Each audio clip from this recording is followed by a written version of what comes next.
नमस्कार सभी साथियों को। नमस्कार दोस्तों, राधे राधे, जय श्री कृष्णा, राम राम सभी साथियों को। मित्रों, अपन राजस्थान राज्य के इतिहास के ऊपर चर्चा कर रहे हैं और राजस्थान राज्य के इतिहास में दोस्तों अपन मेवाड़ राज्य के इतिहास के ऊपर चर्चा कर रहे थे। और मेवाड़ राज्य का जो इतिहास है, उस मेवाड़ राज्य के इतिहास में मित्रों कल अपन ने जयसिंह के बारे में चर्चा की थी। जयसिंह के बारे में कल अपन ने चर्चा की थी मित्रों, और जयसिंह के इतिहास को कल अपन ने समाप्त कर लिया था। कल अपन ने देखा था कि राज सिंह जो था, महाराणा प्रताप के बाद एक ना महाराणा प्रताप जो शासक बना था, वो महाराणा प्रताप का जो शासन काल था वो 1572 से 1597 तक था। प्रताप के बाद मित्रों पर देखा था कि जो मेवाड़ के शासक बने थे, अमर सिंह बने थे 1597 से लगाकर 1620 तक। उसके बाद में अपन ने देखा था अमर सिंह के बाद में जो शासक बने थे वो बने थे करण सिंह, और करण सिंह का जो शासन काल था मित्रों 1620 से 1628 तक। करण सिंह के बाद में मित्रों अपन ने देखा था जगत सिंह प्रथम मेवाड़ के शासक बने थे, और उनका जो शासन काल था 1628 से 1652। उसके बाद मित्रों अपन ने अध्ययन किया था राज सिंह के बारे में। राज सिंह का जो शासन काल था वो 1652 से 1680। और राज सिंह के बाद में मित्रों अपन ने कल चर्चा की थी जयसिंह की, और जो जयसिंह का शासन काल था मित्रों वो था 1680 से 1698 तक।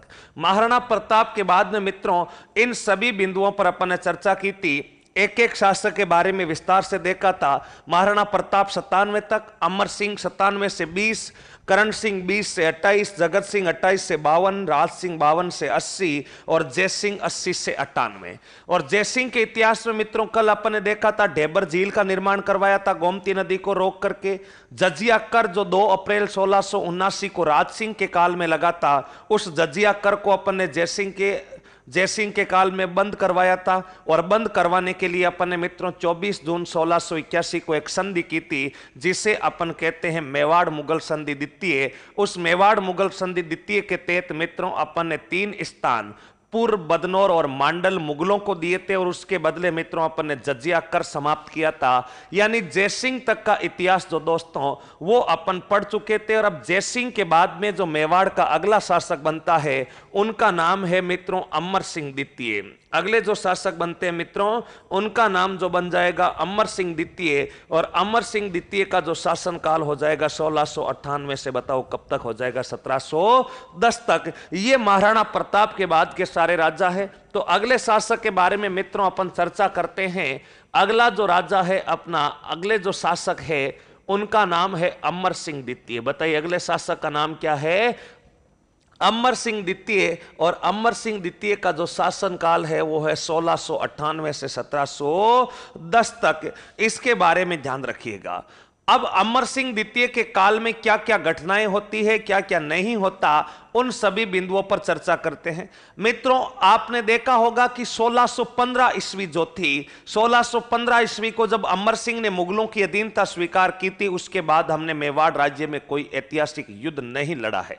हालांकि छोटा सा युद्ध राज सिंह के ऊपर औरंगजेब ने आक्रमण किया था, उसको छोड़ दे तो मित्रों किसी भी शासक के काल में कोई ऐतिहासिक युद्ध होता ही नहीं है। और यहां पर भी जो है ऐतिहासिक युद्ध होने वाला नहीं है, क्योंकि ध्यान रखिएगा, अब देखिएगा ऐतिहासिक युद्ध होने वाला नहीं है। और ऐतिहासिक जो युद्ध नहीं होने वाला है तो इसके काल में जो केवल और केवल जो है अपन निर्माण कार्य के बारे में चर्चा करते हैं। अब देखिएगा अमर सिंह द्वितीय के काल में प्रमुख रूप से क्या क्या निर्माण होता है, और अमर सिंह द्वितीय जो है इसके बारे में अपने को थोड़ा सा ध्यान में रखना है कि इसके काल में 1-2 समझौता वमझौता होता है, और इसके काल में केंद्र में युद्ध होता है। केंद्र में क्या होता है? युद्ध होता है। तो केंद्र के युद्धों के बारे में अपन चर्चा करेंगे। सबसे पहले मित्रों अपने को पता होना चाहिए अमर सिंह के काल में अमर सिंह द्वितीय ने एक पगड़ी की शुरुआत की थी। उस पगड़ी की शुरुआत का नाम क्या था? अमरशाही पगड़ी की शुरुआत। बताओ कौन से पगड़ी की शुरुआत? अमरशाही पगड़ी का प्रारंभ। अमरशाही पगड़ी मित्रों अमर सिंह प्रथम के काल में प्रारंभ नहीं होती है। अमरशाही पगड़ी जो होती है मित्रों वो अमरशाही पगड़ी होती है अमर सिंह द्वितीय के काल में। यह भी अपने को ध्यान में रखना है। दूसरा मित्रों इन्होंने ध्यान रखना शिव प्रसन्न महल। बताओ इन्होंने एक महल बनाया था, इस महल को अपन कहते हैं शिव प्रसन्न महल का निर्माण। इस जो शिव प्रसन्न महल है मित्रों, इसी शिव प्रसन्न महल को अपन कह सकते हैं बाड़ी महल। शिव प्रसन्न महल अथवा बाड़ी महल का बताओ मित्रों क्या करवाया था? निर्माण करवाया। यह भी अपने को मित्रों ध्यान में रखना है। और इसके अलावा मित्रों एक बिंदु ध्यान में रखना है कि अमर सिंह द्वितीय के काल में, किसके काल में? अमर सिंह द्वितीय के काल में, अमर सिंह द्वितीय के काल में राजसमंद झील के निकट, राजसमंद के पास अमर बाग का निर्माण करवाया गया। यह बीएसटीसी के पेपर में पूछा जा चुका है। अमर बाग का निर्माण किसने करवाया? अमर सिंह प्रथम या अमर सिंह द्वितीय? तो वो हो जाएगा अमर सिंह द्वितीय हो जाएगा। राजसमंद के पास अमर बाग का क्या करवाया मित्रों? निर्माण करवाया। ये तीन फैक्ट तो अपने को ध्यान रखने ही रखने हैं। किसके बारे में? अमर सिंह द्वितीय के बारे में। पहला, अमर शाही पगड़ी एक मेवाड़ में विशेष प्रकार की पगड़ी होती थी, उस पगड़ी को अपन कहते थे अमर शाही पगड़ी। उस अमर शाही पगड़ी का जो प्रारंभ किया जाता है वो अमर सिंह द्वितीय के द्वारा किया जाता है। दूसरा, बाड़ी के महल उदयपुर में पड़ते हैं, ये बाड़ी महलों का निर्माण बताओ किसने करवाया था? और तीसरा, अमर बाग का निर्माण। चौथा मित्रों, अमर सिंह द्वितीय के काल में जो सबसे महत्वपूर्ण कार्य है, अमर सिंह द्वितीय ने मेवाड़ के सामंतों को, मेवाड़ के सामंतों को, अमर सिंह द्वितीय ने मेवाड़ के सामंतों को दो श्रेणियों में बांटा। बताओ कितनी श्रेणियों में बांटा? दो श्रेणियों में बांटा। इसका अर्थ क्या है मित्रों? मेवाड़ में जो सामंत होते थे अलग अलग ठिकानों के, अलग अलग के, उन सामंतों में हमेशा विवाद रहता था मित्रों। इस कारण अमर सिंह ने सामंती व्यवस्था में बदलाव करते हुए अपने राज्य के जितने भी सामंती ठिकाने थे उन सभी सामंतियों का वर्गीकरण करके इस विवाद को हमेशा हमेशा के लिए दोस्तों सुलझा दिया था। यह महत्वपूर्ण फैक्ट है दोस्तों, ध्यान रखना। पहली बार इस सामंतशाही व्यवस्था को पूर्ण रूप से समाप्त करने वाले अमरशाही थे।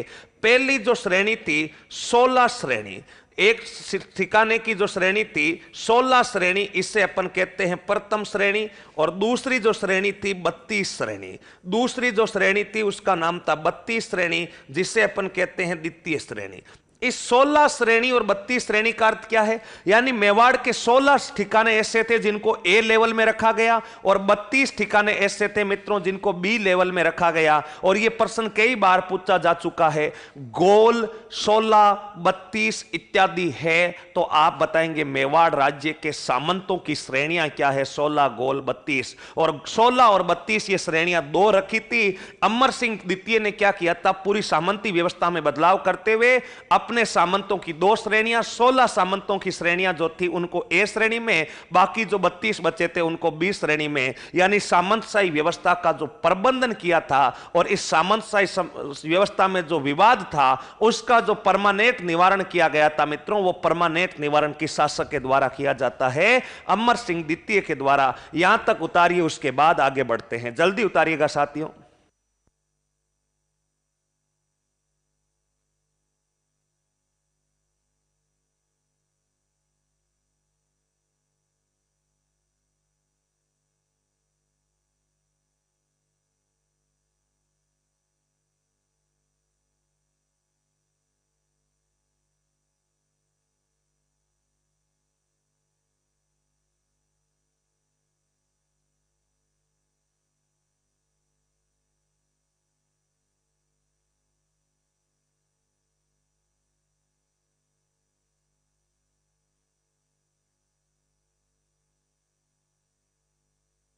यहां तक उतारिएगा मित्रों। यह अमर सिंह द्वितीय के काल में पहला कार्य होता है। 4 कार्य। अमरशाही पगड़ी का प्रारंभ, एक विशेष प्रकार की पगड़ी शिव प्रसन्न महल जिसे बाड़ी महल कहते हैं उसका निर्माण करवाया था। अमर सिंह द्वितीय के काल में अमर बाग का निर्माण हुआ। और सामंती व्यवस्था, हर रियासत में आपको पता एक राजा होता और उस राजा के नीचे जो ठिकाने होते उन ठिकानों के मुखिया ठिकानेदार अथवा सामंत कहलाते। यह भी ध्यान में रखना है। अब देखना, यहां तक अपन ने लिख लिया है।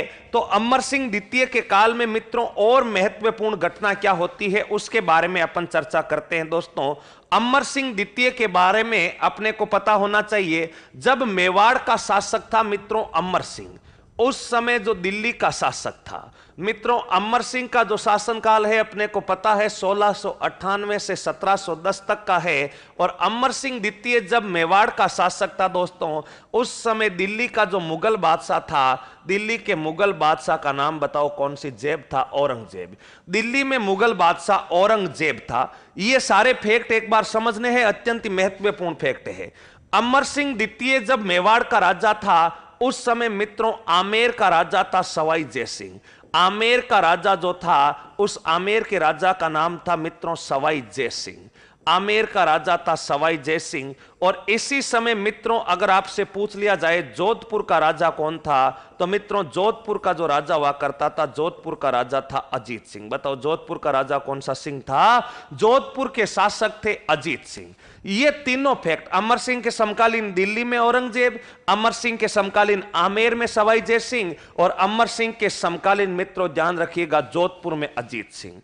ये मैंने इसलिए लिखा है मित्रों, अब ये औरंगजेब जो है, औरंगजेब की आपको पता है 1707 ईस्वी में औरंगजेब का निधन हो जाता है। और जब 1707 ईस्वी में औरंगजेब की मृत्यु होती है, तो औरंगजेब जब अपने अंतिम समय में था, उस समय औरंगजेब के पुत्रों के बीच में उत्तराधिकार का लेकर के संघर्ष हो जाता है। और औरंगजेब के प्रमुख दो पुत्र थे।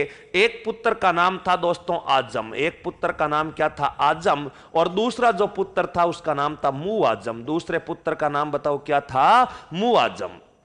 एक पुत्र का नाम आजम है, दूसरे का मुआजम। और अब औरंगजेब के दोनों पुत्र आजम और मुआजम में मित्रों उत्तराधिकार को लेकर के एक युद्ध होता है। उत्तराधिकार का अर्थ है आजम दिल्ली की सत्ता हथियाना चाहता है, उधर मुआजम दिल्ली का शासक औरंगजेब के बाद बनना चाहता है। दोनों भाइयों में उत्तराधिकार को लेकर के मित्रों एक युद्ध होता है। इस युद्ध को इतिहास में कहा जाता है जज्जौ का युद्ध। बताओ कौन सा युद्ध कहा जाता है? जज्जौ का युद्ध। यह होता है 1707 ईस्वी में, और जज्जौ वर्तमान में पड़ता है आगरा, और आगरा मित्रों बताओ कहां पर पड़ता है? यूपी में। जज्जौ का युद्ध आजम और मुआजम में होता है। और इस युद्ध में दोस्तों ये अमर सिंह जो है बताओ किसका सहयोग करता है? मुआजम का। अमर सिंह मुआजम का सहयोग करता है, जबकि आमेर के शासक सवाई जयसिंह और अजीत सिंह इस युद्ध में बताओ मित्रों किसका सहयोग करते हैं? आजम। यानी सीधी सी बात है, जज्जौ का युद्ध अगर आपसे पूछा जाए कि किसके मध्य हुआ, तो जज्जौ का जो युद्ध होता है दोस्तों, एक तरफ तो अपना है एक तरफ तो है अपना आजम। आजम का साथ देने के लिए मित्रों ध्यान रखना, आजम का साथ देने के लिए एक अपनी सेना भेज रहा है सवाई जयसिंह आमेर का, और सवाई जयसिंह के अलावा सेना भेज रहा है मित्रों जोधपुर का शासक, और जोधपुर के शासक का नाम था अजीत सिंह। इनका सामना करने के लिए मित्रों तैयार है मुआजम, और मुआजम का जो साथ देने के लिए मेवाड़ का महाराणा, और मेवाड़ के महाराणा का नाम था अमर सिंह द्वितीय। एक तरफ राजस्थान की जो दो रियासतें हैं, उन दो रियासतों के बारे में ध्यान रखना। औरंगजेब जो है और राजस्थान में दो रियासतें अपने जयपुर और जोधपुर, ये तो है आजम के पक्ष में, और अमर सिंह द्वितीय जो है मुआजम के पक्ष में। ध्यान रखिएगा औरंगजेब के और भी कई पुत्र थे, शाहजादा अकबर वगैरह, लेकिन उन्हों को साइड में कर दिया जाता है। केवल और केवल उत्तराधिकार का युद्ध इन दो ही लोगों में होता है, आजम और मुआजम में। अब दोस्तों इस युद्ध में विजेता कौन होता है? इस युद्ध में जो विजेता होता है, इस युद्ध में विजेता होता है अपना औरंगजेब का दूसरा पुत्र जिसका नाम है मुआजम। और मुआजम जैसे ही विजेता होता है, अपना नाम बदल करके दोस्तों, अपना नाम बदल करके क्या रख लेता है? बहादुर शाह। यानी उत्तराधिकार युद्ध में, जज्जौ के युद्ध में मुआजम विजय होता है, आजम को पराजित करता है, और दिल्ली का अगला शासक जो है वो अगला शासक मुआजम बनता है। लेकिन दिल्ली का शासक जब बनता है तो अपना नाम बदलकर कौन सा शाह रख लेता है? बहादुर शाह। अब कहानी यहां तक तो सबको क्लियर होनी चाहिए कि दिल्ली का शासक मुआजम बन गया, और मुआजम ने ही अपना नाम बहादुर शाह रख लिया। अब मित्रों जब दिल्ली का शासक मुआजम बना या दिल्ली का शासक बहादुर शाह बना, इसी बहादुर शाह का दूसरा नाम है मुआजम। अब इस बहादुर शाह का मित्रों राजस्थान से क्या संबंध रहेगा? राजस्थान से संबंध रहने का अर्थ है राजस्थान की तीन प्रमुख रियासतें आमेर, आमेर में है सवाई जयसिंह। आमेर में कौन है? सवाई जयसिंह। जोधपुर, और जोधपुर में है अजीत सिंह। जोधपुर में है अजीत सिंह, और अपने मेवाड़ जो है, या मेवाड़ में है अमर सिंह द्वितीय। मेवाड़ में बताओ कौन है? मेवाड़ में है अमर सिंह द्वितीय। इन तीनों रियासतों के साथ जो है दोस्तों, इसका संबंध क्या रहेगा? बहादुर शाह का संबंध किसके साथ अच्छा रहेगा, किसके साथ बुरा रहेगा, ये आप खुद डिसाइड कर सकते हैं कॉमन सेंस लगा करके। बहादुर शाह का सबसे अच्छा संबंध राजस्थान में किसके साथ रहेगा? अमर सिंह द्वितीय के साथ। क्यों रहेगा? क्योंकि जब उत्तराधिकार का युद्ध हुआ था तब अमर सिंह ने बहादुर शाह का सहयोग किया था। बहादुर शाह का संबंध खराब किस किस के साथ रहेगा? अपने जोधपुर और जयपुर के साथ खराब रहेगा, क्योंकि जब उत्तराधिकार युद्ध हुआ था तब आमेर रियासत और जोधपुर रियासत इस बहादुर शाह के खिलाफ लड़े थे, और इसी खराब संबंध का फायदा उठाते हुए बदला लेने के लिए बहादुर शाह मित्रों क्या करता है? इस अजीत सिंह और जय सिंह को राजगद्दी से हटा देता है। राजगद्दी से क्या कर देता है? हटा देता है। किस किस को? सवाई जय सिंह और अजीत सिंह को। क्यों हटा देता है बहादुर शाह? क्योंकि ये जज्जौ के युद्ध में, उत्तराधिकार युद्ध में बहादुर शाह के खिलाफ लड़े थे। अब जब जय सिंह और अजीत सिंह को राजगद्दी से पदच्युत कर दिया जाता है, पद से हटा दिया जाता है मित्रों, तो ये दोनों के दोनों, सवाई जय सिंह और अजीत सिंह जो है, ये दोनों के दोनों मिलकर के किसके पास जाते हैं? अमर सिंह द्वितीय के पास जाते हैं, और अमर सिंह द्वितीय के पास में जाकर के कहते हैं कि अमर सिंह जी, अभी जो दिल्ली का शासक है, ये दिल्ली का शासक तुम्हारा बड़ा करीबी है, क्योंकि अमर सिंह का तो खास दोस्त है। बोला आप कैसे भी करके हमें हमारी राजगद्दी पर वापस बिठा दीजिए अमर सिंह जी, क्योंकि दिल्ली के शासक ने हमें हटा दिया है और दिल्ली का शासक आपका करीबी है, तो आप कैसे भी करके हमें वापस हमारी राजगद्दी पर बिठा दीजिए। ऐसी प्रार्थना अमर सिंह द्वितीय के सामने सवाई जय सिंह और अजीत सिंह करते हैं। अमर सिंह द्वितीय ने कहा कि ठीक बात है आपकी, आपको मैं राजगद्दी पर तो बिठा दूं, लेकिन मेरी एक शर्त है। बोला शर्त बताइए क्या है? इस अमर सिंह द्वितीय ने कहा कि मेरी एक पुत्री है और उस पुत्री का नाम है चंद्रा कंवर। मेरी पुत्री का नाम बताओ कौन सा कंवर है? चंद्रा कंवर। इस अमर सिंह द्वितीय ने कहा कि आप अगर मेरी पुत्री से, आमेर के शासक सवाई जय सिंह को कह रहा है कि जय सिंह जी, अगर आप मेरी पुत्री चंद्रा कंवर से विवाह कर लेते हैं और विवाह करने के बाद में चंद्रा कंवर से प्राप्त होने वाली संतान को आमेर का राजा बना देते हैं, तो मैं आपको पुण्य राजगद्दी पर बिठा देता हूं। यानी ऐसी शर्त अमर सिंह आमेर के शासक किसके सामने रखता? मित्रों, सवाई जय सिंह के सामने। सवाई जय सिंह को राजगद्दी प्राप्त करनी है, इस कारण सवाई जय सिंह अमर सिंह द्वितीय के साथ हां कर देता है। बोला आप हमें राजगद्दी पर बिठाइए, मैं आपकी पुत्री चंद्रा कंवर से विवाह करने को तैयार हूं, और चंद्रा कंवर से जो भी संतान प्राप्त होगी उसको मैं आमेर का उत्तराधिकारी बनाने को भी तैयार हूं। ऐसा समझौता हो जाता है सवाई जय सिंह, अजीत सिंह और अमर सिंह के बीच मित्रों, जिसे इतिहास में अपन देबारी समझौता कहते हैं। बताइएगा मित्रों, इतिहास में अपन कौन सा समझौता कहते हैं? देबारी समझौता। और यह देबारी नामक स्थान पर उदयपुर में मित्रों 1708 ईस्वी में होता। कौन सी ईस्वी में होता? 1708। किस किस के बीच हो रहा है? तीन रियासतें, आमेर के सवाई जय सिंह, जोधपुर के अजीत सिंह और मेवाड़ के अमर सिंह द्वितीय के बीच हो रहा है देबारी समझौता। समझौते में क्या हो रहा है? समझौते में अमर सिंह द्वितीय सवाई जय सिंह और अजीत सिंह को पुणे राजगद्दी पर बिठाएगा, लेकिन बदले में क्या करना पड़ेगा सवाई जय सिंह को? सवाई जय सिंह को अमर सिंह द्वितीय की पुत्री चंद्रा कंवर से विवाह करना पड़ेगा, और विवाह करने के बाद में चंद्रा कंवर से जो भी संतान प्राप्त होगी दोस्तों, उस संतान को जयपुर का उत्तराधिकारी बनाना पड़ेगा। ऐसा जो समझौता होता है मित्रों, उस समझौते को इतिहास में बताओ कौन सा समझौता कहते हैं? देबारी समझौता कहते होते हैं और ये देबारी समझौता होता है 1708 में। मित्रों ये बिंदु अपने को ध्यान में रखना है। और 1710 में अमर सिंह कौन से वासी हो जाते हैं? स्वर्गवासी। ये 5-6 बिंदु अपने को अमर सिंह के बारे में याद रखने। सरल सी बात है। पहले उत्तराधिकार युद्ध हुआ जिसमें जयपुर और आमेर खिलाफ लड़ी, इस कारण बहादुर शाह से दुश्मनी हुई तो बहादुर शाह ने गद्दी से उतार दिया तो गद्दी पाने के लिए अमर सिंह के साथ में देबारी समझौता कर लिया और पुत्री के साथ विवाह कर लिया। यह इतना ही इतिहास मित्रों अपने को किसके बारे में पता होना चाहिए? अमर सिंह द्वितीय के बारे में। और इस अमर सिंह द्वितीय ने क्या क्या निर्माण करवाया वो अपने देख ही लिया। आशा करते हैं कि अमर सिंह द्वितीय जो है, इस अमर सिंह द्वितीय का मित्रों पूरा का पूरा जो इतिहास होगा, वो अमर सिंह द्वितीय का जो पूरा का पूरा इतिहास है, ये आपको आसानी से समझ में आया होगा। अब देखना दोस्तों, लिख लेते हैं। लिखना क्या है, मैं बिंदु वाइज लिखवा रहा हूं, देखिएगा। अमर सिंह द्वितीय के समकालीन, अमर सिंह द्वितीय के समकालीन, उतारते रहना है साथ के साथ। अमर सिंह द्वितीय के समकालीन मुगल बादशाह, अमर सिंह द्वितीय के समकालीन मुगल बादशाह औरंगजेब था। मुगल बादशाह औरंगजेब था। नेक्स्ट अगला बिंदु, औरंगजेब के पुत्र, औरंगजेब के पुत्र आजम व मुआजम में, आजम व मुआजम में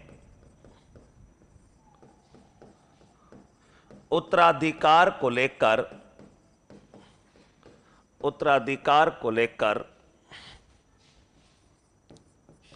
उत्तराधिकार को लेकर संघर्ष हुआ या युद्ध हुआ। मित्रों साथ के साथ जल्दी उतारते रहना है।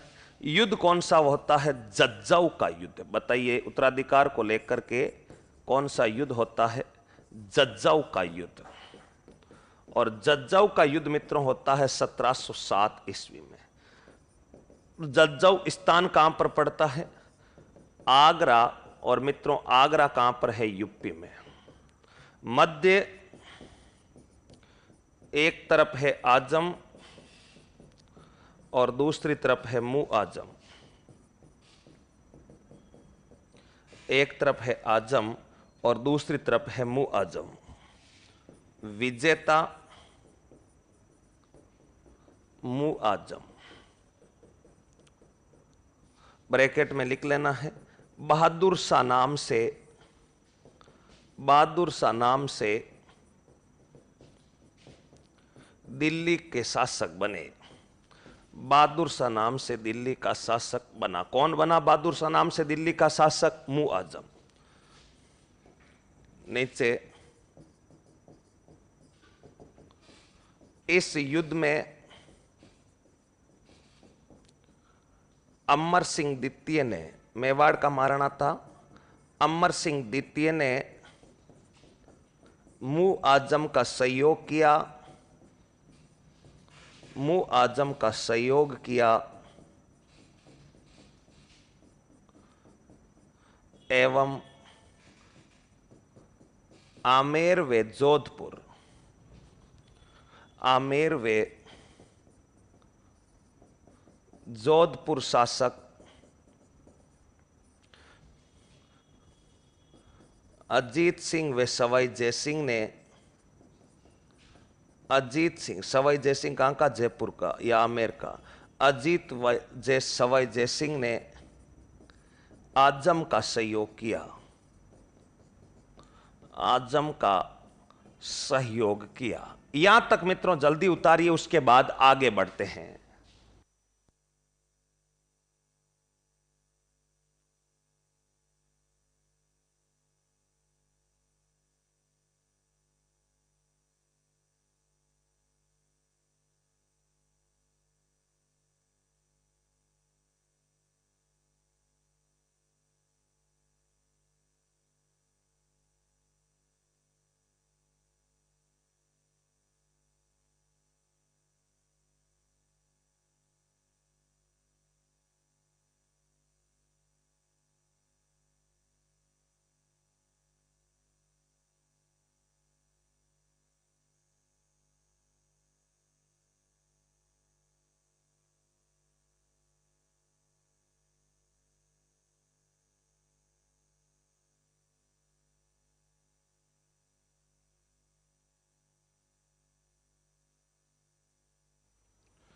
जल्दी उतारिए साथियों, फिर आगे बढ़ते हैं।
यहां तक सभी साथियों ने उतार लिया तो मित्रों आगे आगे की तरफ बढ़ते हैं। आगे अपन पूरा समझ चुके हैं, अब केवल लिखना ही है।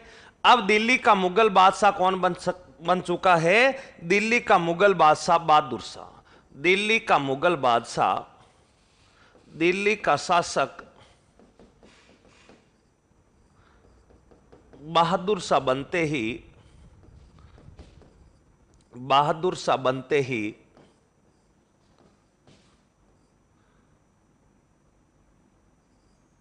आमेर शासक सवाई जयसिंह, आमेर शासक सवाई जयसिंह, आमेर शासक सवाई जयसिंह वे जोधपुर शासक, जोधपुर शासक अजीत सिंह को राजगद्दी से हटाया, राजगद्दी से हटाया। नेक्स्ट,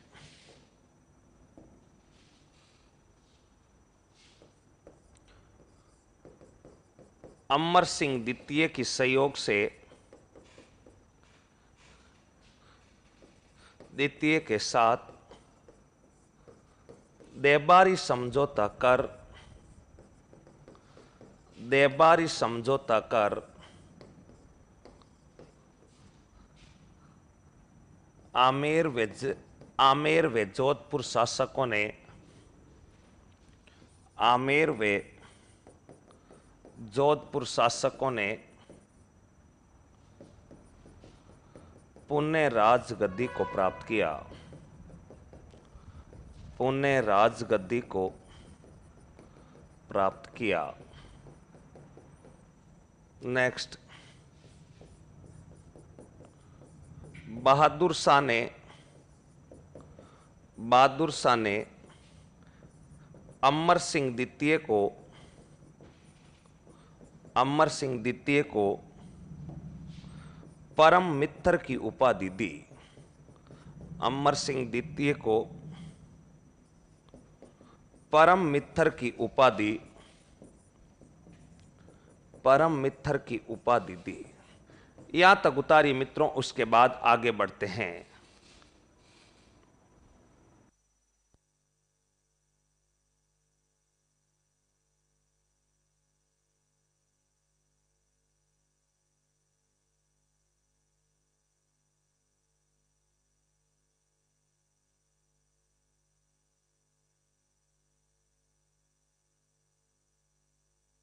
कुछ विद्यार्थी कह रहे हैं आज मेवाड़ कंप्लीट हो जाएगा क्या? इतनी आसानी से कहां? मेवाड़ 1948 में कंप्लीट होगा। अभी 300 साल का इतिहास और बचा हुआ है, 200 साल का इतिहास लगभग और बचा हुआ है।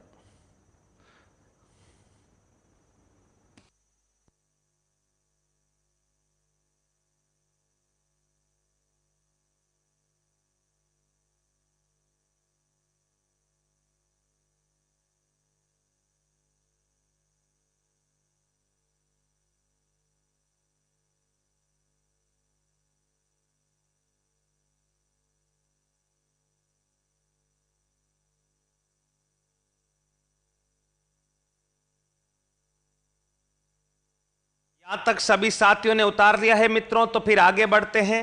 अब देखना, दिल्ली का शासक मुगल बादशाह बहादुर शाह बन गया है और बहादुर शाह जज्जाओं का युद्ध जीत कर आया है, इनको राजगद्दी से हटा दिया है। जयपुर में जयसिंह के स्थान पर उसके छोटे भाई विजय सिंह को राजा बना दिया है। और अब क्या किया जाएगा, अब एक समझौता होगा और उस समझौते का नाम है मित्रों देबारी समझौता। तो अगला बिंदु मित्रों हेडिंग लगाइएगा, देबारी समझौता। देबारी समझौता। और जो देबारी समझौता होता मित्रों 1708 में होता, कई जगह आपको 1707 ही लिखा हुआ मिल सकता है।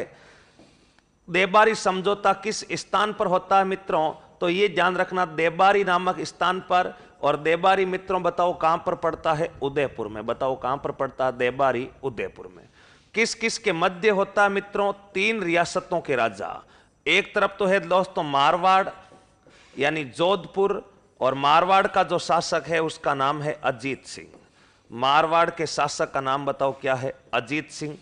इसके अलावा मित्रों ध्यान रखना, मारवाड़ के अलावा अपने जो है आमेर, और आमेर का जो शासक है उसका नाम है सवाई जय सिंह। आमेर सवाई जय सिंह। और अपने मेवाड़, मेवाड़ के शासक का नाम है अमर सिंह द्वितीय। मेवाड़ के शासक का नाम क्या है, अमर सिंह द्वितीय। इस समझौते के तहत, समझौते के तहत अमर सिंह द्वितीय की पुत्री, अमर सिंह द्वितीय की पुत्री चंद्रा कंवर का विवाह, चंद्रा कंवर का विवाह सवाई जयसिंह के साथ तेवा, सवाई जयसिंह के साथ से शर्त तेवा, से शर्त तेवा। शर्त क्या है मित्रों, शर्त है कि चंद्रा कंवर की कोख से उत्पन्न होने वाला पुत्र ही कहां का उत्तराधिकारी होगा, आमेर का उत्तराधिकारी। और दूसरा, अमर सिंह, अमर सिंह द्वितीय के सहयोग से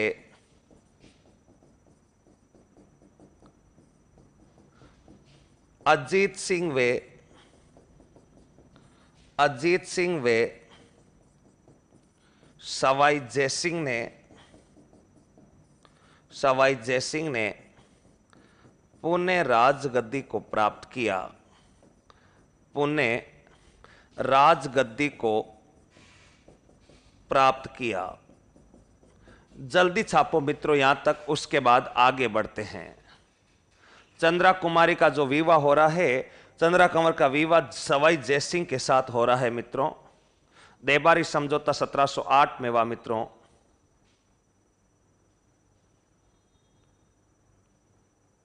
जल्दी उतारो फिर आगे बढ़ते हैं।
था मित्रों अपना देबारी समझौता।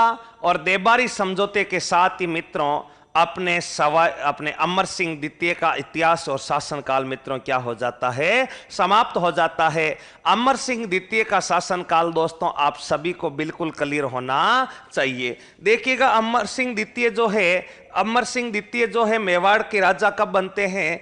अमर सिंह द्वितीय जो है 1698 में मेवाड़ के राजा बनते हैं मित्रों, 1710 तक रहते हैं। अमरशाही पगड़ी का प्रारंभ इन्होंने किया था। शिव प्रसन्न महल ये स्थापत्य कला के कार्य थे मित्रों।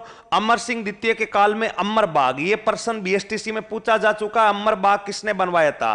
तो अमर सिंह प्रथम ने नहीं बनवाया था, द्वितीय ने बनवाया था। और अमरशाही पगड़ी भी अमर सिंह प्रथम ने नहीं चला करके दोस्तों अमर सिंह द्वितीय ने चलाई थी। और सामंतों की श्रेणियों या सामंतों के विवाद का समाधान जो है वो भी दोस्तों किसके द्वारा किया गया था? अमर सिंह द्वितीय के द्वारा। इसके बाद अपन ने देखा था कि अमर सिंह के पुत्रों में उत्तराधिकार को लेकर अमर सिंह द्वितीय के समकालीन मुगल बादशाह औरंगजेब, पुत्र जो थे औरंगजेब के आजम और मुआजम, इन आजम और मुआजम में मित्रों उत्तराधिकार को लेकर के विवाद होता है। और उस विवाद को लेकर के एक युद्ध होता है, जज्जाऊ का युद्ध आगरा के निकट 1707 ईस्वी में, और यह आगरा यूपी में पड़ता है। इस युद्ध में आजम के पक्ष में तो जयपुर व जोधपुर लड़े और मुआजम के पक्ष में मेवाड़ के लड़े, लेकिन इस युद्ध में विजेता हुआ मुआजम, और विजेता होने के बाद में दिल्ली का शासक बन गया बहादुर शाह के नाम से। बहादुर शाह के नाम से शासक बना तो राजस्थान में जयपुर जोधपुर से नाराजगी होना तय है, क्योंकि ये उत्तराधिकार युद्ध में खिलाफ लड़े थे। इस कारण दोनों को राजगद्दी से हटा दिया और अमर सिंह द्वितीय के साथ में इन्होंने अच्छे संबंध बना लिए मित्रों। अब जब अच्छे संबंध बना लिए तो ये दोनों के दोनों जो है राजगद्दी प्राप्त करने के लिए इसके पास में, ध्यान रखिएगा, अब जो है अमर सिंह द्वितीय के पास में जाते हैं कि आपके महाराणा करीब, अमर सिंह द्वितीय के पास में आमेर व जोधपुर के राजा जाते हैं और जाकर के क्या कहते हैं कि आपके दिल्ली के जो शासक है वो बेहद करीबी है, आप उनसे बात करें और हमें पुणे गद्दी पर बिठाए। तो अमर सिंह जी ने एक शर्त रखी कि मैं आपको गद्दी पर पुणे बिठा दूंगा, लेकिन आपको मेरी पुत्री चंद्रा कंवर के साथ में शेष शर्त विवाह करना पड़ेगा। कौन सा विवाह करना पड़ेगा? शेष शर्त। शेष शर्त का अर्थ क्या है? शर्त रखी गई कि चंद्रा कंवर की कोख से उत्पन्न होने वाला पुत्र ही कहां का उत्तराधिकारी बनना चाहिए मित्रों? आमेर का उत्तराधिकारी। और एक बिंदु लास्ट लाइन ऐड कर लेना कि 1710 में अमर सिंह द्वितीय की मृत्यु हुई। दिसंबर 1710 में अमर सिंह द्वितीय की मृत्यु हुई। नीचे लिख लेना कहीं साइड में, दिसंबर 1710 में अमर सिंह द्वितीय की क्या होती है? मृत्यु। अमर सिंह द्वितीय की अस्वस्थ होने के बाद इनकी क्या हो जाती है मित्रों? मृत्यु हो जाती है। और अमर सिंह द्वितीय का जो शासनकाल है दोस्तों, वो अमर सिंह द्वितीय का शासनकाल क्या हो जाता है? पूर्ण हो जाता है। ऐसा शासक जो था, अपना शासक मित्रों कौन सा शासक कहलाता है? अमर सिंह द्वितीय कहलाता है। अब अमर सिंह द्वितीय की जब मृत्यु हो गई तो दोस्तों इसमें अमर सिंह द्वितीय में फिर बता देता हूं, अमरशाही पगड़ी में आपको कंफ्यूज नहीं होना है और अमर बाग में कंफ्यूज नहीं होना है, क्योंकि अमर सिंह कितने आए थे? 2 आए थे, दोनों के अलग अलग है। तो अगला शासक देखिएगा मित्रों, अमर सिंह की मृत्यु के बाद में अगला जो शासक बनता है उस शासक का नाम है संग्राम सिंह द्वितीय। बताओ, अगला जो शासक बनता है उसका नाम है संग्राम सिंह द्वितीय। और संग्राम सिंह द्वितीय से पहले बताओ संग्राम सिंह प्रथम कब बना? जल्दी से बताइए, किसी विद्यार्थियों को पता है तो। संग्राम सिंह प्रथम का अगर आपसे शासनकाल पूछ लिया जाए कि संग्राम सिंह प्रथम का शासनकाल कब से कब तक था, तो आशा करता हूं कि कई विद्यार्थियों को पता होगा और कईयों को तो पता ही नहीं है संग्राम सिंह प्रथम कब बना था। 1710 से 1734, 1710 से 1734 तक मेवाड़ का राजा बनता है संग्राम सिंह द्वितीय। मित्रों बताइए, संग्राम सिंह प्रथम जो था वो संग्राम सिंह प्रथम मेवाड़ में शासक कब बना? ये तो संग्राम सिंह द्वितीय है। और द्वितीय का अर्थ क्या है? अगर पहले कोई संग्राम सिंह बना है पहला, तो उसके बाद ही संग्राम सिंह द्वितीय आएगा। तो बताओ संग्राम सिंह प्रथम, अगर परीक्षा में सीधा प्रश्न आ जाए कि संग्राम सिंह जो प्रथम है उसका शासनकाल बताइए, तो शासनकाल क्या होगा संग्राम सिंह का? या संग्राम सिंह प्रथम का ही कोई दूसरा नाम वाम अगर आपको पता है तो मित्रों जल्दी से बताइएगा, संग्राम सिंह प्रथम का शासनकाल क्या था?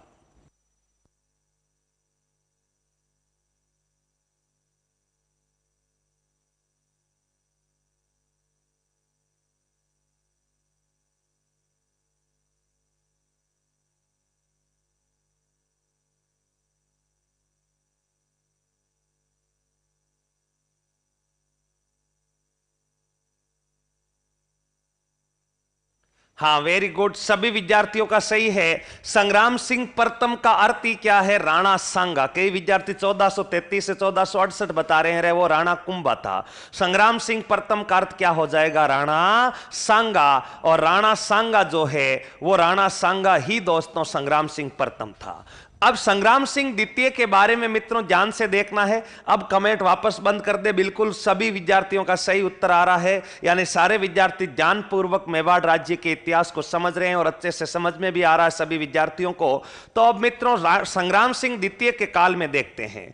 संग्राम सिंह द्वितीय के काल में भी कोई युद्ध होने वाला नहीं है, क्योंकि अब मुगलों के साथ में संबंध जो थे ठीक ठाक थे, इस कारण युद्ध होने वाला नहीं है। इसके सबसे पहले निर्माण कार्य देखें मित्रों, तो संग्राम सिंह द्वितीय में मित्रों पहला निर्माण कार्य ध्यान रखना, इन्होंने सहेलियों की बाड़ी का निर्माण। बताओ सहेलियों की बाड़ी कहां पर पड़ती है? बड़ा सुंदर पर्यटन स्थल है सहेलियों की बाड़ी का निर्माण।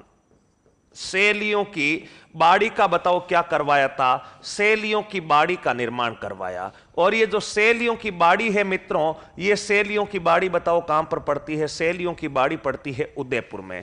यानी जो है सहेलियों की बाड़ी जो है उदयपुर में है, और इसका निर्माण किसने करवाया था? संग्राम सिंह द्वितीय ने करवाया था।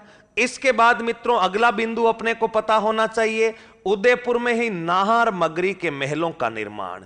नाहर मगरी के महलों का क्या करवाया था? नाहर मगरी के महलों का निर्माण। और ये जो नाहर मगरी के महल है, इन नाहर मगरी के महलों का निर्माण बताओ मित्रों किसके द्वारा करवाया जाता है? ये भी अपने संग्राम सिंह। और ये महल भी बताओ नाहर मगरी का अर्थ है दोस्तों, उदयपुर के पास में एक पहाड़ी पड़ती है, उस पहाड़ी का नाम है नाहर पहाड़ी। और नाहर पहाड़ी ज्यादा ऊंची नहीं है, और छोटा जो उठा हुआ भाग होता है उसे राजस्थानी भाषा में मगरा कहते हैं। और नाहर मगरी के जो महल थे, उस नाहर मगरी के महलों को निर्माण बताओ किसने करवाया था? संग्राम सिंह ने करवाया था। और नाहर मगरी महलों का मित्रों वास्तुकार ध्यान रखना, अगर आपसे पूछा जाए कि नाहर मगरी महलों का वास्तुकार कौन था, तो मित्रों ध्यान रखना कर्णिदास था। बताओ कौन था? नाहर मगरी के महलों का अगर वास्तुकार पूछा जाए तो कर्णिदास था। वैसे कर्णिदास इसका दरबारी विद्वान भी था, लेकिन इसका वास्तुकार जो पूछा जाए तो वास्तुकार भी कौन सा दास था?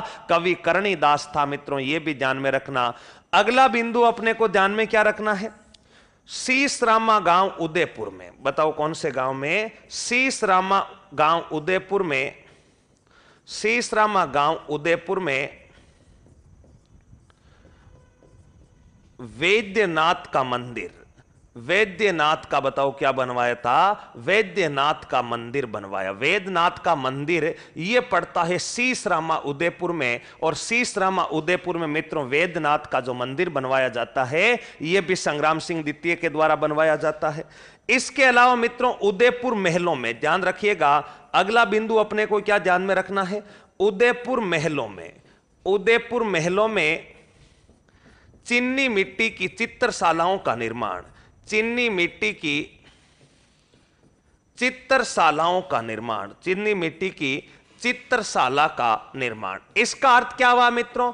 उदयपुर के जो राजमहल है उनका निर्माण अपन ने जब उदय सिंह पढ़ा था तब पढ़ा था, और अपन ने देखा था कि फर्ग्यूसन ने इन महलों को विंडसर के महलों की संज्ञा दी थी।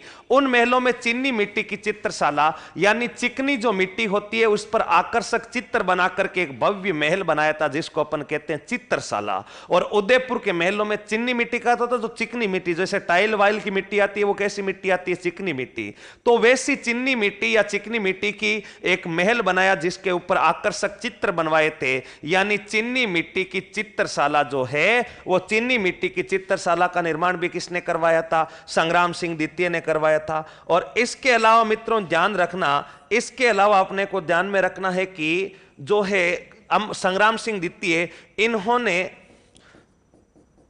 संग्राम संग्रहालय की स्थापना, संग्राम संग्रहालय की स्थापना करवाई। और ये जो संग्राम संग्रहालय की मित्रों स्थापना होती है, ये ध्यान रखना कहां पर होती है? नागदा में। बताओ कहां पर होती है? नागदा। और नागदा मित्रों कहां पर पड़ता है? उदयपुर में। बताओ नागदा कहां पर पड़ता है? उदयपुर में पड़ता है। मित्रों एक बार यहां तक उतारिए, उसके बाद आगे बढ़ते हैं। जल्दी से छापो इसको, फिर आगे चलते हैं।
यहां तक सभी साथियों ने उतार लिया। तो इसके बाद मित्रों आगे बढ़ते हैं। यह था संग्राम सिंह द्वितीय के कुछ स्थापत्य कला या निर्माण कार्य, यानी एक तो सहेलियों की बाड़ी का निर्माण करवाया उदयपुर में, नाहर मगरी के महलों का निर्माण करवाया जिसका वास्तुकार करनीदास था, शीशरामा गांव उदयपुर में यह मंदिर करवाया, सर नागदा के आगे लिखा हुआ है उदयपुर, और संग्राम संग्रहालय की स्थापना करवाई थी नागदा, नागदा के आगे यूडीपी लिखा हुआ है, यूडीपी का अर्थ होता है दोस्तों उदयपुर। अब मित्रों ये काम तो हो गए, लेकिन अब और क्या क्या काम होते हैं इसके काल में, वो काम भी देख लेते हैं दोस्तों।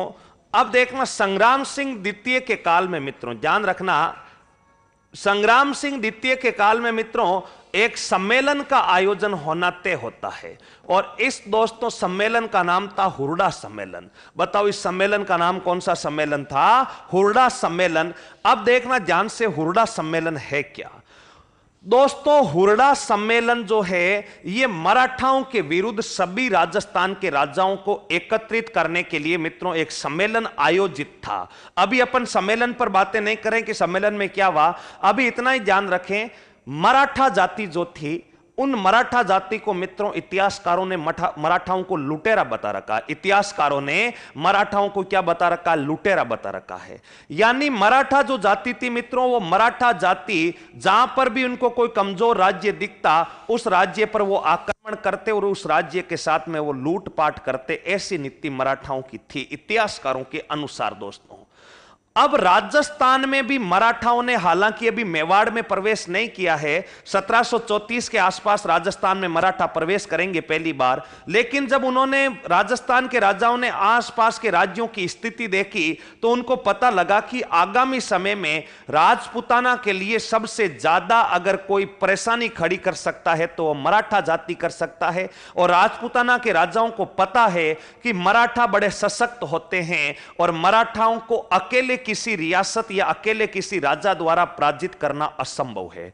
इसलिए राजस्थान के कुछ राजाओं ने मिलकर एक ऐसी योजना बनाई कि अपन पहले से ही तैयार रहें कि जैसे ही राजपूताना में मराठाओं का प्रवेश हो या मराठा राजपूताना में आकर के लूटपाट का प्रयास करें तो सारे राजस्थान के राजा एकत्रित होकर के उस मराठा शक्ति का सामना किया जा सके, ऐसी एक योजना बना रहे थे पूरे राजस्थान के राजा। और इसी योजना के तहत इन्होंने एक सम्मेलन बुलाया मित्रों, और उस सम्मेलन का नाम था हुरडा सम्मेलन। इस हुरडा सम्मेलन का उद्देश्य क्या है? समस्त राजपूताना के राजाओं को आमंत्रित करना, जिसमें सारे राजपूताना के राजा बैठकर यह तय कर ले कि जब जब राजपूताना में मराठा लूटपाट के लिए आएंगे, चाहे वो किसी भी रियासत में आए, राजपूताना के सभी राजा एकत्रित होकर के मराठाओं को यहां से भगाने का काम करेंगे। इस उद्देश्य के लिए मित्रों एक सभी राजपूताना के राजाओं का एक सम्मेलन आयोजित होना था। उस सम्मेलन को अपन इतिहास में कहते हैं मित्रों हुरडा सम्मेलन। हुरडा सम्मेलन मित्रों आयोजित होना था 17 जुलाई 1734 को। बताओ हुरडा सम्मेलन आयोजित कब होना था? 17 जुलाई 1734 को। यह हुरडा स्थान पड़ता है, और हुरडा जो स्थान पड़ता है मित्रों, हुरडा नामक स्थान पर यह सम्मेलन होना था। और यह हुरडा स्थान मित्रों पड़ता कहां पर है? भीलवाड़ा में। अब दोस्तों होता क्या है, इस सम्मेलन का सूत्रधार, अगर आपसे पूछ ले कि इस सम्मेलन का सूत्रधार अथवा इस सम्मेलन का जनक अथवा इस सम्मेलन का कर्णधार किसको कहा जाता है, तो मित्रों वो हो जाएगा आमेर का सवाई जयसिंह। बताइए आमेर के राजा का नाम क्या था? सवाई जयसिंह। सवाई जयसिंह के ही मन में यह योजना उपज में आई थी कि अगर मराठा आए तो पहले अपन पूरे राजपूताना के राजाओं को एकत्रित कर ले। लेकिन सवाई जयसिंह से राजपूताना के अधिकांश राजा दोस्तों नाराज चल रहे थे। इस कारण सवाई जयसिंह ने कहा कि अगर मैं सम्मेलन बुलाऊंगा तो राजपूताना के राजा एकत्रित होने वाले नहीं है। इसलिए सवाई जयसिंह ने अपनी ये योजना मेवाड़ के शासक किसको बताई थी मित्रों? संग्राम सिंह द्वितीय को बताई थी। और संग्राम सिंह द्वितीय को कहा कि संग्राम सिंह जी, आपसे राजपूताना के कोई भी राजा नाराज नहीं है, आप पूरे राजपूताना के राजाओं को बुलाइए और आप उस सम्मेलन की अध्यक्षता कीजिए, और उस सम्मेलन की अध्यक्षता करके पूरे राजपूताना के राजाओं को संगठित कीजिए। क्योंकि सवाई जयसिंह ने तो यह पूरी योजना बनाई थी, इस कारण इस सम्मेलन का जनक सवाई जयसिंह को कहते हैं। लेकिन जयसिंह से दोस्तों कई राजा राजा नाराज थे, इसलिए वो आते नहीं। इस कारण इस सम्मेलन की अध्यक्षता करेगा कौन? संग्राम सिंह द्वितीय। यानी ये तय हो गया, पूरा कार्यक्रम तय हो गया कि 17 जुलाई 1734 को हुरडा नामक स्थान पर भीलवाड़ा में यह सम्मेलन होगा, संग्राम सिंह द्वितीय की अध्यक्षता में होगा, जिसमें सभी राजपूताना के राजा आमंत्रित रहेंगे। लेकिन मित्रों दुर्भाग्य से सम्मेलन होना है जुलाई में, और लगभग 11 जनवरी 1734 को संग्राम सिंह द्वितीय का मित्रों निधन हो जाता है। बताओ, संग्राम सिंह द्वितीय का मित्रों क्या हो जाता है? निधन। सम्मेलन जुलाई में होना है, लेकिन जनवरी महीने में ही संग्राम सिंह द्वितीय का दोस्तों निधन हो जाता है। और अब जब निधन हो जाता है तो इस सम्मेलन की अध्यक्षता कौन करे? क्योंकि सवाई जयसिंह अध्यक्षता करे तो राजपूताना के जो राजा नाराज चल रहे हैं वो आए नहीं। इस कारण मित्रों संग्राम सिंह द्वितीय का जो पुत्र था, उस संग्राम सिंह द्वितीय के पुत्र का नाम था मित्रों जगत सिंह द्वितीय। बताओ, संग्राम सिंह द्वितीय के पुत्र का नाम क्या था? जगत सिंह द्वितीय। और जगत सिंह द्वितीय ने इस सम्मेलन की मित्रों अध्यक्षता की थी। जगत सिंह द्वितीय ने इस सम्मेलन की क्या की थी? अध्यक्षता। यानी एक घटनाक्रम तो यह होता है कि इनके काल में हुरडा सम्मेलन प्रस्तावित था, लेकिन वो हुरडा सम्मेलन इनके काल में नहीं होकर के किसके काल में होता है? जगत सिंह। क्योंकि जैसे ही संग्राम सिंह द्वितीय मृत्यु को प्राप्त होगा, अगला राजा बताओ कौन बनेगा? जगत सिंह बनेगा। तो सम्मेलन की योजना तो संग्राम सिंह के काल में बनी थी, लेकिन सम्मेलन आयोजित किसके काल में हुआ था? जगत सिंह के काल में। एक बिंदु तो मित्रों यह अपने को ध्यान में रखना है। दूसरा बिंदु मित्रों, संग्राम सिंह द्वितीय के बारे में यह याद रखना, आपको पता है जोधपुर का शासक था अजीत सिंह, और जोधपुर के शासक अजीत सिंह को बनाने वाला शासक कौन था? अजीत सिंह को तो औरंगजेब ने कैद कर लिया था दिल्ली में, और औरंगजेब ने कहा था कि जब तक अजीत सिंह इस्लाम स्वीकार नहीं करेगा, मैं मारवाड़ का शासक अजीत सिंह को नहीं बनाऊंगा। यानी अजीत सिंह को बंधक बना रखा था औरंगजेब ने। लेकिन दुर्गादास राठौड़ ने अपनी वीरता, स्वामी भक्ति का परिचय देते हुए मुकुंदास खिच्ची, रूपा बाघेली और गोरा धाय के सहयोग से इस दुर्गादास राठौड़ ने अजीत सिंह को आजाद करवाया था। क्या कैसे करवाया था वो जब अपन पूरा मारवाड़ का इतिहास पढ़ेंगे तब देखेंगे। अभी ध्यान रखिए, अजीत सिंह को मारवाड़ का शासक बनाने वाला व्यक्ति कौन है? दुर्गादास राठौड़। इस दुर्गादास राठौड़ को अपन मारवाड़ का चाणक्य, मारवाड़ का अणबिंद या मोती कहते हैं। इस दुर्गादास ने अजीत सिंह का लालन पालन किया, औरंगजेब से रक्षा की, और औरंगजेब से रक्षा करके जोधपुर का राजा किसको बनाया था? अजीत सिंह का।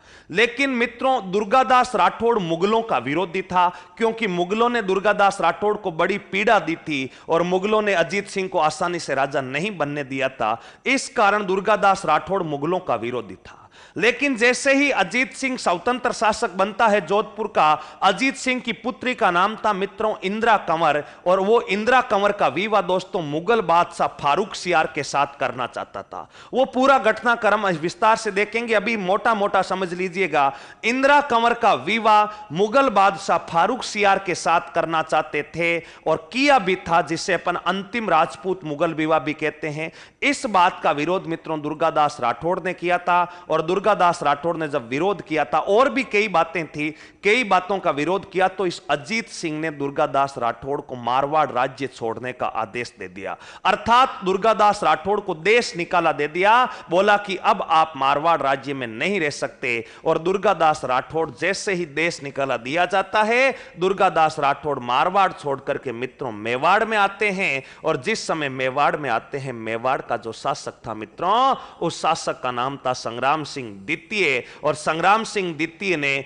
इस दुर्गादास राठौड़ को रामपुरा की विजयपुर की जागीर प्रदान की और रामपुरा का हाकिम नियुक्त किया। ये दो फैक्ट भी अपने को ध्यान में रखने हैं। यानी दुर्गादास राठौड़ का सम्मान बनाए रखने के लिए, दुर्गादास राठौड़ का सम्मान बना रहे, इस कारण उससे विजयपुर की जागीर देकर के वहां का जागीरदार बनाया और रामपुरा का हाकिम नियुक्त किया। यह घटनाक्रम भी मित्रों किसके काल में होता है? संग्राम सिंह के काल में होता है। तो मित्रों मैं इनको लिख देता हूं जल्दी से, और लिखने के बाद में मित्रों अपन उतार लेते हैं। अब देखना, जल्दी से उतारना है अगला बिंदु।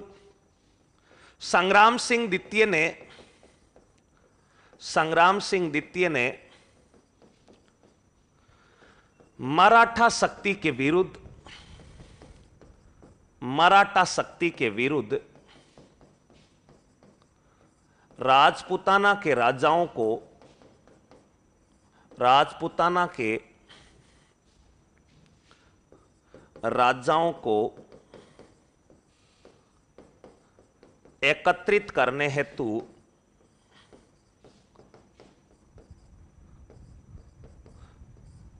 17 जुलाई 1734 को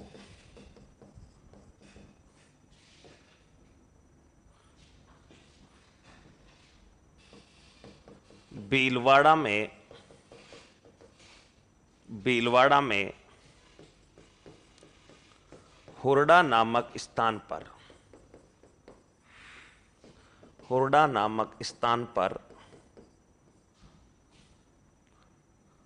हुरडा सम्मेलन बुलाया। नेक्स्ट, हुरडा सम्मेलन से पहले ही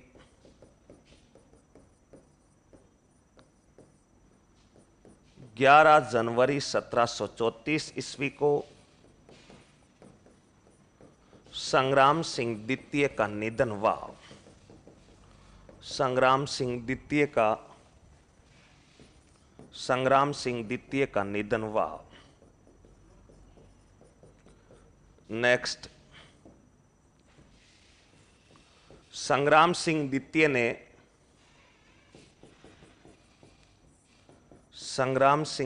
ने दुर्गादास राठौड़ को विजयपुर की जागीर, भीलवाड़ा में पड़ता विजयपुर की जागीर वे रामपुरा का हाकिम नियुक्त किया, यानी रामपुरा का मुखिया बनाया।